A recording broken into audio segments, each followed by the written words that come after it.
Today is July 6th, and this is the Policy Power Lunch podcast series. The Policy Power Lunch podcast series is a program of the Policy Impact Project at the A.J. Drexel Autism Institute. Our goal is to connect autism research to policy, bring you facts you can use, and provide you with stats for your advocacy toolbox. We aim to do this via conversations between policymakers, experts, advocates, and activists. Today, Sam Voltaire and myself, Kyle Shavasta, both research associates at the Policy Impact Project, discuss the policies impacting both autistic and LGBTQIA people, and those who sit at the intersection of both identities. Alrighty, welcome to the first installment of our Policy Power Lunch podcast series, where we delve into the critical policy issues that impact the autistic community. My name's Kyle Shavasta, and my pronouns are he, him. And I'm Sam Voltaire. My pronouns are she and they. Today we're tackling an important topic, how policy impacts LGBTQIA+ and autistic people in the U.S. We have a lot to cover, so let's dive right in. Alrighty, so to set the stage, let's start by exploring some of the policies and legislation currently in play. Sam, what do these bills do, and where are we seeing them take place? Kyle, so anti-LGBTQIA legislation is on the rise. Particularly, there are a lot of bills aimed at restricting transgender rights. These bills can have a detrimental impact on access to gender-affirming care for trans people. They also seek to limit and deny medical interventions, so things like hormone therapy, gender-affirming surgeries. They're also targeting schools and other institutions of learning. Wow, that's a lot. Yes, it is, especially when we consider that they're now targeting higher education institutions as well. So just this year in 2023, there's been a significant surge in anti-LGBTQ+ bills introduced in various state legislatures across the U.S. So when we say significant surge, that's been over 540 bills introduced, including more than 220 of them targeting transgender and non-binary individuals. Additionally, 45 anti-LGBTQ+ laws have already been enacted, including bans on gender-affirming care for transgender youth, misgendering of transgender students, laws targeting drag performances, creating licenses to discriminate, and censoring school curriculum. Extremist groups, some of which have been labeled as hate groups, are driving this assault on LGBTQ+ rights. And we've seen states like Florida, North Dakota, Tennessee, and Texas have been particularly proactive in advancing a lot of this legislation. Despite some progress, so progress with bills banning conversion therapy in Minnesota and advancing non-discrimination protections in Pennsylvania, the overall trend of this is deeply concerning and requires attention to protect the rights and well-being of LGBTQ+ people. Wow, that's heavy. Yeah. So 540, that's a new record. And like I said, more than 220 of them are specifically targeting transgender non-binary individuals, which also sets a huge record.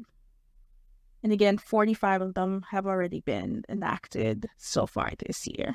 And we're only halfway through the year. And there's some notable trends, isn't there?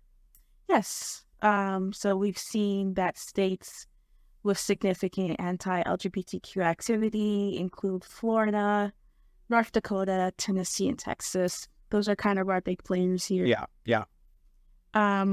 Other notable trends, we've seen increases in LGBTQ+ erasure bills. So basically bills aimed at stripping legal protections and rights from LGBTQ+ people. And it's particularly a new form of attack on the community. We've seen these bills over 125 of them aim to prevent trans youth from accessing age-appropriate medically necessary care. And more than 45 bills ban transgender students from participating in school sports that are consistent with their gender identity. And over 30 bathroom bills have been introduced, which surpasses previous year's figures. Wow. Yes. That is a lot to digest. And I'm sure the impact of these policies extends beyond the trans community. What we're here to talk about today, autistic individuals who are also part of the LGBTQIA community have double the challenges. Denying access to gender-affirming care can impact their mental health and overall well-being and what they're already navigating, seeing as they sit at the intersection of two experiences here. Yes. And it's crucial that we understand that connection between access to gender-affirming care and autism. So just a quick overview, gender-affirming care refers to medical interventions and supports that align an individual's physical body with their gender identity. So autistic individuals who identify as transgender or non-binary may experience increased distress and compromised mental health without proper access to this care. Absolutely. And this has really stark implications as the incidence of both autism and LGBTQIA identities are on the rise, individually and collectively. You see, there has been a significant increase in the identification of individuals within the LGBTQIA community in recent years, particularly among younger generations. According to a Gallup poll, the percentage of U.S. adults self-identifying as lesbian, gay, bisexual, transgender, or other non-heterosexual cis identities has reached a new high. It's reached a high of something like 7.1%. This is double the percentage recorded in 2012, just 11 years ago when the Gallup poll first began measuring this. Some notable statistics here regarding the intersection of LGBTQIA communities and the autistic community. These include 1 in 5 people from Generation Z, born between 1997 and 2003, something I know nothing about, being a millennial here.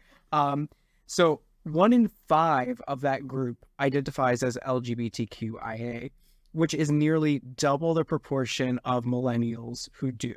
Bisexual identification is the most common among LGBT Americans, with 57% of LGBTQIA individuals identifying as bisexual. So in this room, we believe in no bisexual erasure here. So that's something that's really talked about in the LGBTQIA community. And the stat lifts that up, actually, that they are here, they are queer, and they are here to stay. So also among Generation Z adults, 15% identify as bisexual, followed by 2.5% as gay, 2% as lesbian, 2.1% as trans, and 1.2% as something else. TBD, we love that. We love fluidity.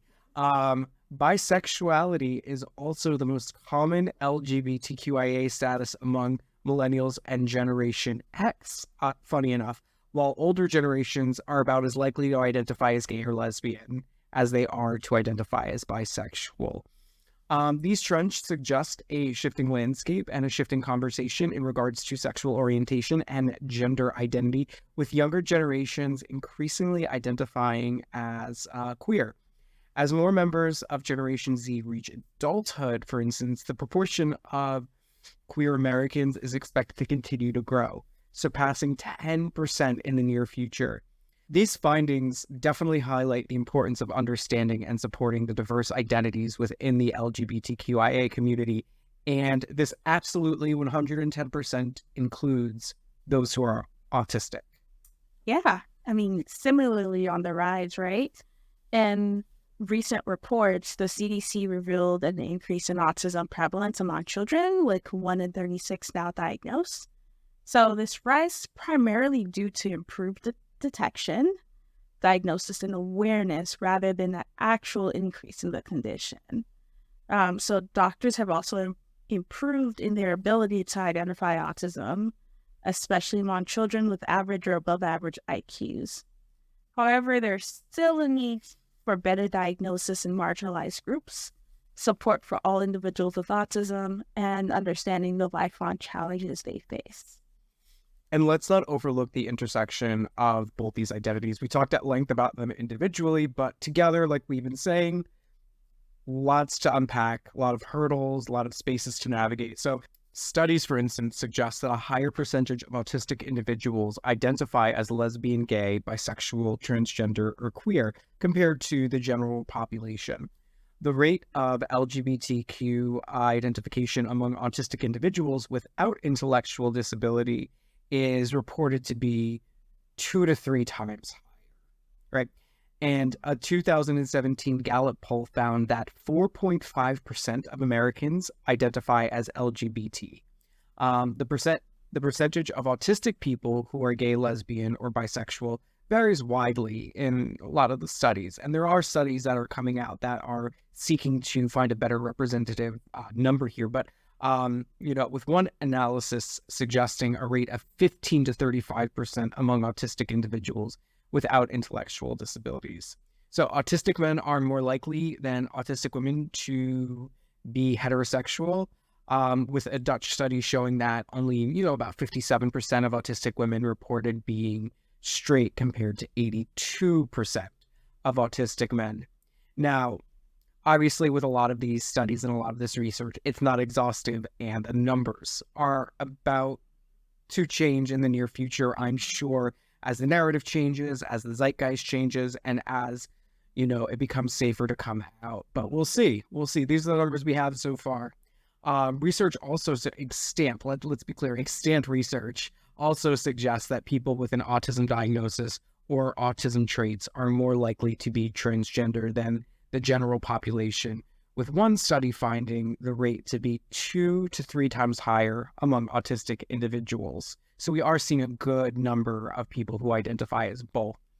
A larger percentage of autistic people reported their gender as being something other than strictly male or female. Now, unpacking that, in the report, it puts it that way, but most people would say non-binary, gender non-conforming, transgender.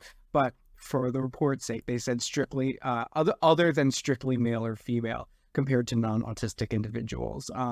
Which leads me to a point about, when these studies are conducted, it is important to include people who identify as LGBTQIA because they would definitely unpack that language. So these statistics highlight the increased prevalence of LGBTQIA identities among autistic individuals and the need for further research and support in understanding and addressing the unique experiences of those in the community. And also, once again, nothing about the community without the community. So I just wanted to put that in there as well. Yeah. And so what I'm getting from what you're saying is that there's a lot at stake for someone who may be autistic and queer. Yes, exactly. So that was our larger policy overview. We focused on the policies at the forefront and getting the ones that are getting the most media attention. Now, let's discuss the implications for public services, medical care, education, transition age services. So those services that people utilize when they're going from childhood to adulthood. Sam, how does anti-LGBTQIA legislation intersect with autism in these areas? Very excellent question, Kyle. So when it comes to public services, there can be an exacerbation of existing barriers for autistic individuals who identify as LGBTQIA. So discriminatory policies and practices can limit their access to essential support systems, including housing, employment, and social services. So let's talk about housing, for example. It's becoming clearer through research that having a stable and affordable place to live is super important for a good life. But guess what? It's much harder for folks who are LGBTQIA to find that kind of housing. So they face discrimination when trying to rent or buy a place to live. And in most states, there aren't even any laws to protect them from that bias. Super not fair. And because of this, LGBTQ people are more likely to end up homeless or struggling with housing, which really messes with their opportunities for education and just overall well-being. It's a tough situation and we need to do better. So compounding this with an autism diagnosis, you're facing multiple barriers. So we know that housing options for autistic adults can vary depending on their individual needs and support requirements. So some autistic adults live independently, or they may live with roommates in an apartment or houses, while others may live with their families or in group homes specifically designed for individuals with autism. In recent years, there's been a growing recognition of the need for specialized housing options that cater to the unique challenges and strengths of autistic adults. Right. Absolutely. Thank you for that perspective, Sam. And, in terms of medical care, it is also essential to recognize that autistic individuals may require specialized care, for instance, due to sensory sensitivities, communication differences, and other unique needs. And anti-LGBTQIA legislation can further complicate access, to things like gender-affirming care within an already fraught medical system, making it even more challenging for autistic individuals to receive appropriate and affirming treatment. Specifically, if we are not investing in culturally competent continuing education for clinicians, for instance, and other providers, LGBTQ people will continue to face discriminatory and, bad practices and just mistreatment across the board when seeking healthcare services, which can prevent them from accessing necessary care. Studies have shown that LGBTQ individuals are refused care, experience harassment, and are even misgendered by healthcare providers regularly.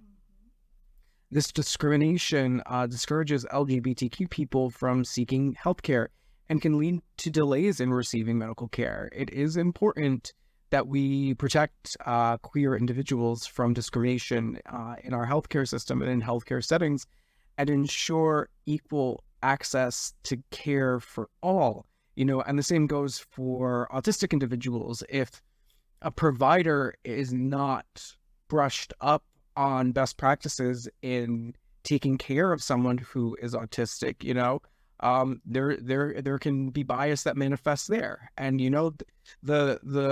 the double prong of double biases, if you're queer and autistic, we keep saying there's challenges there, but there are definite challenges there. And it shouldn't fall on the shoulders of a queer autistic person to manage this situation. There should be doctors who are competent in treating both LGBTQIA people as well as autistic people. So, and you'll see a theme here. Like I said, if a doctor doesn't understand or is not trained, we're going to see compounded problems for autistic and queer people.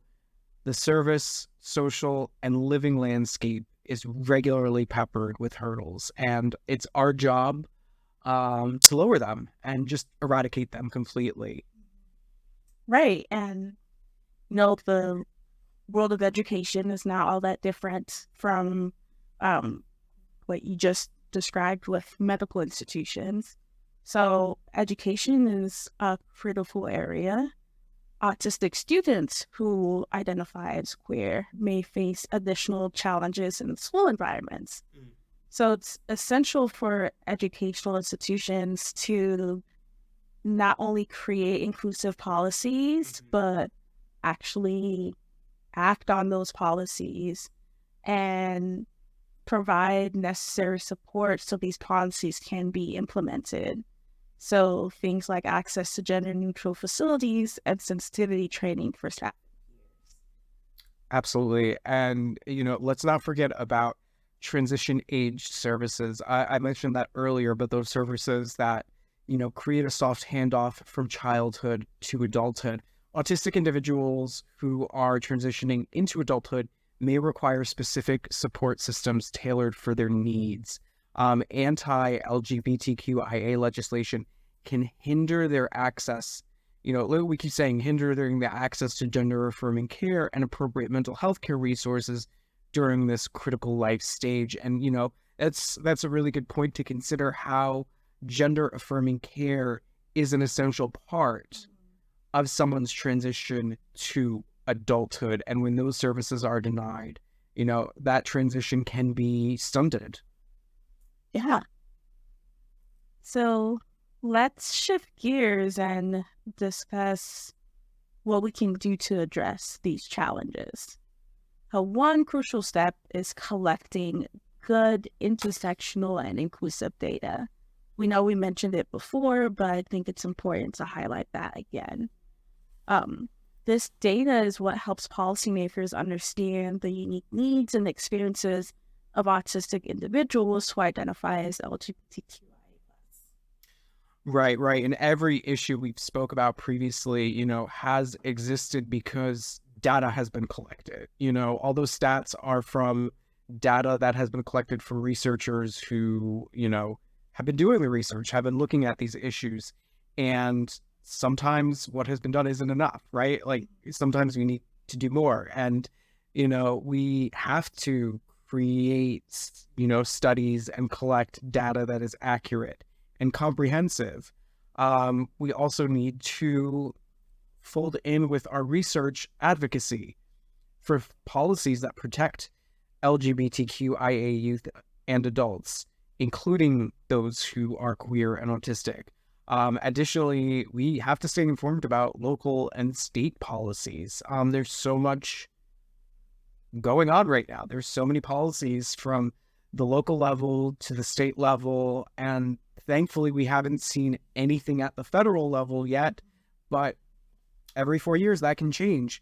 We have to ensure that we support legislation that upholds inclusivity and equality for all. Yeah, and advocacy plays a vital role in this fight. Amplifying the voices of autistic LGBTQIA+ adults and transition age youth is essential. Right. And that involves meaningful involvement at the research level, the policy level, and the planning and implementation level. Yeah. Right. So it seems like there's a lot to consider. There's a lot of work to be done, but it's not all in vain. Not at all. Not all in vain. As we started to see, there are even some legislation that is being struck down in support of LGBTQIA people. So we really have to keep pushing and keep fighting to make sure that all queer and trans folks are able to receive the access to care that they need and deserve. And that especially applies to queer autistic people. Absolutely. Yeah, thank you so much, Sam. Such a serious topic, but there's a lot that can be done. And after this podcast concludes, we will be sharing a list of resources and articles for you to use and share in your toolbox in regards to being an advocate for both LGBTQIA people and autistic people and folks who sit at the intersection of both. So thank you everyone for listening to us today, and stay tuned for more. Yes, thank you.